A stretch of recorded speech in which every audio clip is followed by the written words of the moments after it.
Bir narsani yaxshilab bilib oling. U otasini uyida och emas edi, siz uni to'ydiradigan. U otasini uyida kiyimsiz ham emas edi, siz kiyim olib berib minnat qiladigan. U otasini uyida malikalardek edi. U otasini uyida siz aytganda kasalmand ham emas edi.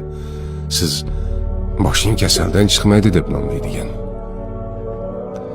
U otasini uyida kiyimsiz ham emas edi. Siz kiyim olib berib minnat qiladigan. Hammasdan kechib sizning yoningizga keldimi? Ayolingizni qadrlang. Ayol Allohning omonati.